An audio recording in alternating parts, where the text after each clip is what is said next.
Well, hello everyone. I'm just trying to do a little video here of just starting the history of the American Silver Eagle a little bit in my own way, I guess. I got a lot of stuff to show, so this is the first 7 years, which was, I guess you'd say, kind of boring. All they had for the first 7 years were just the proof and the bullion version.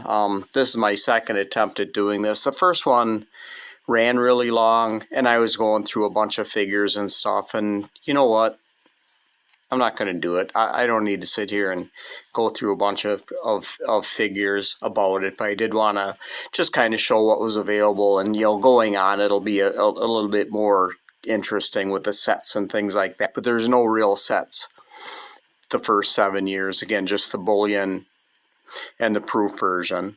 So they started the program, I guess mainly they wanted to deplete this big stockpile of silver they had without really flooding the market and driving down prices and stuff. So there was other, the Krugerrand had been out, and so would the Mexican Libertad. So I guess the U.S. thought, well, hey, we're the U.S., maybe we should have a some kind of a bullion program sponsored by the government ourselves. So I think that's kind of where it really came from, is just trying to get rid of a lot of silver, and I guess you'd say the prestige of having a government sponsored bullion program.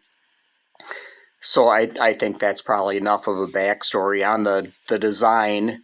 I've got a walking Liberty sitting there. That's where the obverse came from, was just from that, just slightly modified, I guess you'd say. And then the reverse, that's a John Mercanti design, but that's just, basically to me, that's the U.S. seal. That was definitely the inspiration for it. The U.S. seal is right there on the box, so yeah. Pretty similar, right? Not identical, but that was definitely the inspiration. I guess the 13 stars on the top is a big change, and generally it's not the exact design as the U.S. seal, but it's close to it. But anyways, so that's the reverse. The just getting into a little bit about the government I forgot where I was at, about the government packaging. That's kind of unusual. The first 8 years, they had this kind of a purplish sort of box and the clamshell with part of the U.S. seal on there. That does look a lot closer to the U.S. seal on the cover of the clamshell, and that's what the lids of all of them look like right there. So that was that. I don't know if I really have to get into a lot of details for you guys, but the back, of course, on the bullion, there is no mint mark. On the first design that ran, 35 years. On the proof, the mint mark would be down there in the lower left corner. So there's no mint mark on a bullion. I'd assume you know that. These are just, they're in a capsule like that. It's sort of my bullion collection. So I got one nice one from every year. So that's the first year bullion right there, the 1986. And they're all going to look identical. I don't think I need to go through every single coin that I've got out here. And then this first one, they're all in chronological order, but that's my 86 right there. So the proof finish, again, you should be familiar with that, just the mirrored finish, 1986. And then the first 7 years were all San Francisco. So these are all S mint marked. The rest of them, again, not to be in too much detail, but the first few years, everything was made in San Francisco. And then West Point, I believe that was in 88, 87, 88.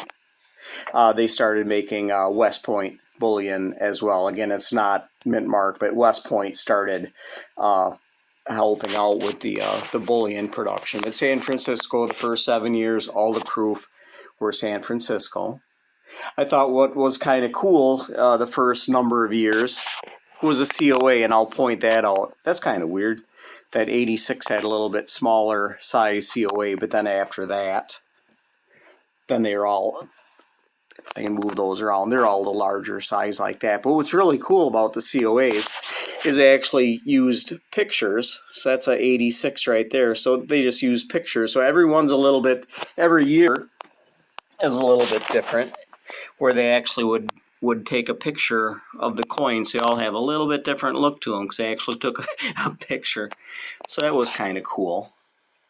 So I guess that's, like I said, I don't need to go on and on. I want to do a little bit more. When you start getting into sets and things like that, it's a little bit more interesting. But I just wanted to show the first 7 years where the boxes are all the same. Once we start getting to 93, then that was the first time that there was actually a set with a silver eagle, and I will cover that at a later time. Okay, thanks for watching.